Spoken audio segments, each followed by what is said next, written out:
AI versus medical coder. இந்த ஏஐனால medical coding ஜாபுக்கு ஏதாவது ரிஸ்க் இருக்கா? ஏஐ மெடிக்கல் கோடர் ஜாபை ரீப்ளேஸ் பண்ணுமா? மெடிக்கல் கோடிங் ஜாபில் ஏஐயோடைய பங்கு என்ன? ஃபியூச்சரில் எப்படிலாம் இந்த மெடிக்கல் கோடிங் ஜாப் ஏஐனால இம்பேக்ட் ஆகும்? இந்த மாதிரி நிறைய கொஷின் மெடிக்கல் கோடிங் ஜாபில் என்டர் ஆகணும் அப்படின்னு இருக்கிறவங்களுக்கு கண்டிப்பாக இருக்கும். ஸோ இது எல்லாத்துக்கும் ஆன்சர் சொல்கிற விதமாக தான் இன்றைக்கி வீடியோ இருக்க போகுது.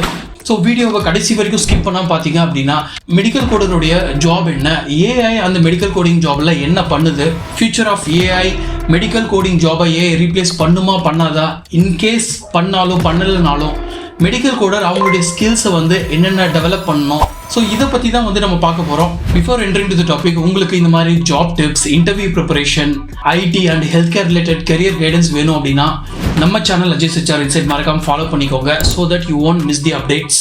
Let's get into the topic. So first, இந்த ஏஐ மெடிக்கல் கோடர் ஜாப்ல எப்படி ஒர்க் ஆகுது அப்படின்றது தெரிஞ்சுக்கிறதுக்கு முன்னாடி மெடிக்கல் கோடருடைய ஜாப் ரோல் என்ன அப்படின்றத நம்ம தெரிஞ்சுக்கணும்.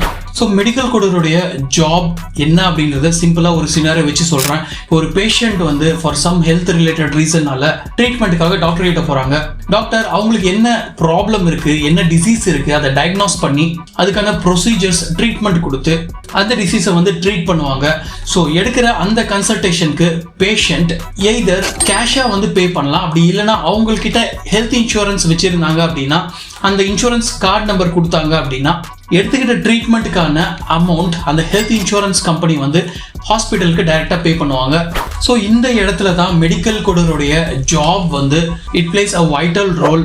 இந்த டாக்டர் பேஷண்ட்டை பார்த்து என்ன டிசீஸ் இருக்குது, அதுக்கான ட்ரீட்மெண்ட் ப்ரொசீஜர்ஸ் என்ன அப்படின்னு சொல்லிட்டு ஒரு ப்ரிஸ்கிரிப்ஷன் எழுதியிருப்பாங்க இல்லையா, அந்த நோட்ஸ், அந்த டாக்குமெண்ட்ஸை மெடிக்கல் கோடர்ஸ் கோடிங்காக கன்வெர்ட் பண்ணுவாங்க.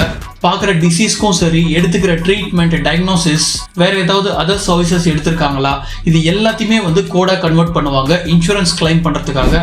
ஸோ மெடிக்கல் கோடருடைய ஓவரால் ஜாப் அப்படின்னு பார்த்தீங்க அப்படின்னா இந்த மாதிரி கொடுக்குற ப்ரிஸ்கிரிப்ஷன்ஸ் ஆர் இந்த பேஷண்ட்டுடைய ரெக்கார்ட்ஸ் எல்லாத்தையுமே கோடாக கன்வெர்ட் பண்ணணும் வித் அக்யூரசி.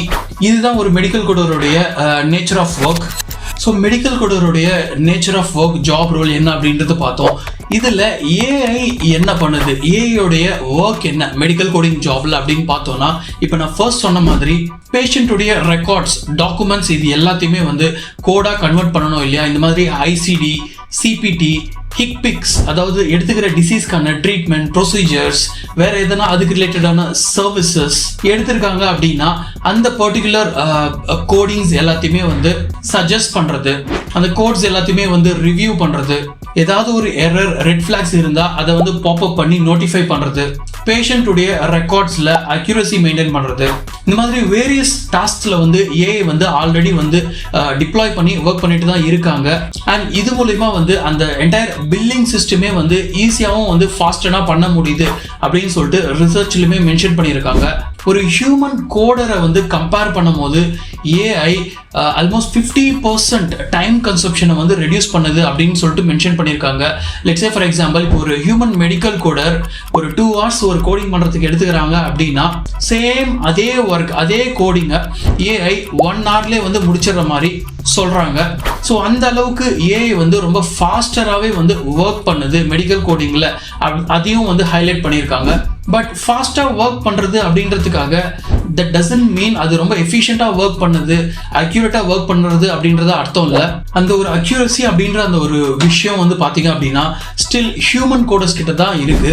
அண்ட் எந்தெந்த இடத்துலலாம் இந்த ஏஐ லேக் ஆகுது மெடிக்கல் கோடிங் ஜாப்ல அப்படின்னு பார்த்தீங்கன்னா, லெட்ஸ் சே இப்போ ஒரு இன்கம்ப்ளீட் டாக்குமெண்ட்டோ இல்லை ஒரு பேஷண்ட்டுடைய ஒரு காம்ப்ளெக்ஸான டாக்குமெண்ட் கொடுத்தாலோ அதை கோடை கன்வெர்ட் பண்ணுறதா இருக்கட்டும், ரெகுலராக அப்டேட் ஆகிட்டு இருக்கிற இந்த கோடிங் ரூல்ஸ் அண்ட் ரெகுலேஷன், இது எல்லாத்துலேயுமே இந்த அக்யூரசி அப்படின்ற ஒரு விஷயம் ஏஐனால கொண்டு வர முடியல. ஸ்டில் அந்த ஒரு ஹியூமன் டெசிஷன், ஹியூமன் இன்டர்வென்ஷன், அந்த ஒரு அக்யூரசி ஹியூமன் கோடர் கிட்ட தான் இருக்கு. ஏன்னா இது எல்லாமே பார்த்தீங்க அப்படின்னா மணி ரிலேட்டடான விஷயம். இப்போ ஒரு இன்சூரன்ஸ் கம்பெனி ஒரு ஹாஸ்பிட்டலுக்கு பே பண்ணுறாங்க அப்படின்னா எதை வச்சு பே பண்ணுவாங்க? ஹாஸ்பிட்டல் கொடுக்குற அந்த ரிப்போர்ட், அதை வச்சு தான் அவங்க பே பண்ணுவாங்க.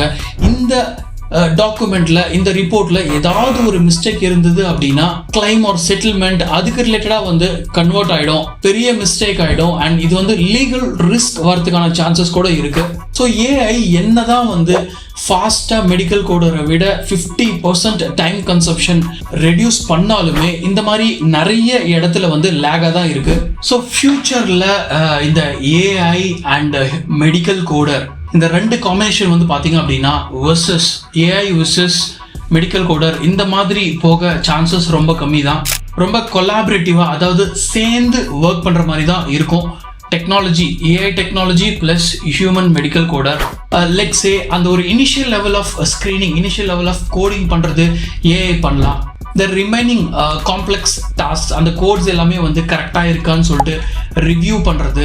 ஸோ அந்த கோட்ஸ் ப்ரொசீஜர்ஸ் எல்லாமே வந்து காம்ப்ளையன்ஸ், ரூல்ஸ் அண்ட் ரெகுலேஷன் சிஸ்டம்குள்ளே இருக்கா, அந்த ஒரு அக்யூரசி மெயின்டைன் பண்ணுறது, இது எல்லாமே வந்து ஹியூமன் கோடர் கிட்ட வரும்.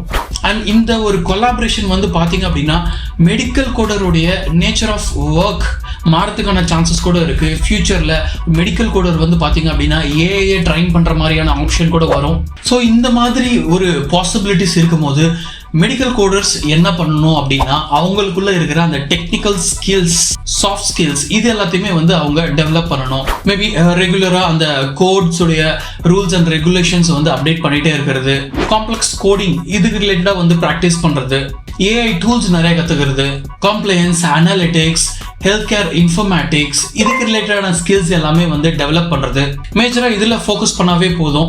ஸோ இந்த ஏஐ அப்படின்றது வந்து பார்த்தீங்க அப்படின்னா இது வந்து ஒரு டெக்னாலஜி, எவால்விங் டெக்னாலஜி, க்ரோ ஆகிட்டு இருக்கு. பட் இது வந்து டைரெக்டாக மெடிக்கல் கோடர் ஜாபை வந்து ரீப்ளேஸ் பண்ணுமா அப்படின்னா கிடையவே கிடையாது. அட்லீஸ்ட் ஃபார் நெக்ஸ்ட் 10-15 இயர்ஸ்க்கு மேபி இதோடைய அட்வான்ஸ்மெண்ட் இன்னும் அதிகமாக ஆச்சு அப்படின்னா சான்சஸ் இருக்கே தவிர ஃபார் நவ் கண்டிப்பாக மெடிக்கல் கோடிங் ஜாபை வந்து ரீப்ளேஸ் பண்ணாது.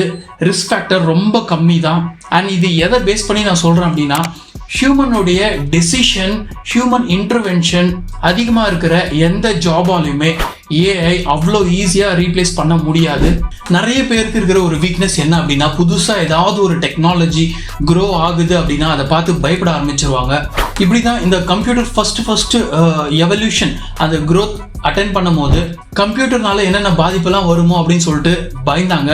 பட் கம்ப்யூட்டர் மார்க்கெட்டுக்கு வந்த அப்புறமா ஐடி ஜாப் ஆப்பர்ச்சுனிட்டிஸ் நிறைய இன்க்ரீஸ் ஆச்சு, டிமாண்ட் அதிகமாச்சு.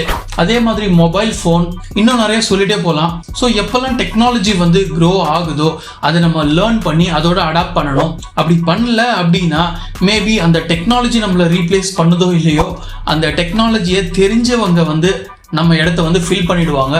ஸோ ஓவரால் இந்த மெடிக்கல் கோடர் ஜாபை ஏஐ ரீப்ளேஸ் பண்ணாது, அட்லீஸ்ட் ஃபார் நெக்ஸ்ட் 10-15 இயர்ஸ்க்கு. So these are my thoughts. AI medical கோடரை ரீப்ளேஸ் பண்ணுமா பண்ணாதா அப்படின்றத பார்த்தோம். அண்ட் மெடிக்கல் கோடிங்னா என்ன அப்படின்னு தெரியாமல் இருக்கிறவங்களுக்கு இதை பற்றி ஆல்ரெடி ஒரு detailed video medical coding for beginner சொல்லிட்டு நான் போஸ்ட் பண்ணியிருக்கேன். கீழே இருக்கிற ப்ளே பட்டனை செக் பண்ணி பாருங்கள். I'll catch you up there. And இந்த மாதிரி நிறைய useful videos like medical coding, interview preparation, resume writing, health care and IT related career tips, high paying jobs நிறைய வீடியோஸ் போஸ்ட் பண்ணியிருக்கேன். செக் பண்ணி பாருங்க. வீடியோ பிடிச்சிருந்தா லைக் பண்ணுங்க. Time to sign off. Stay tuned until I catch up in the next video.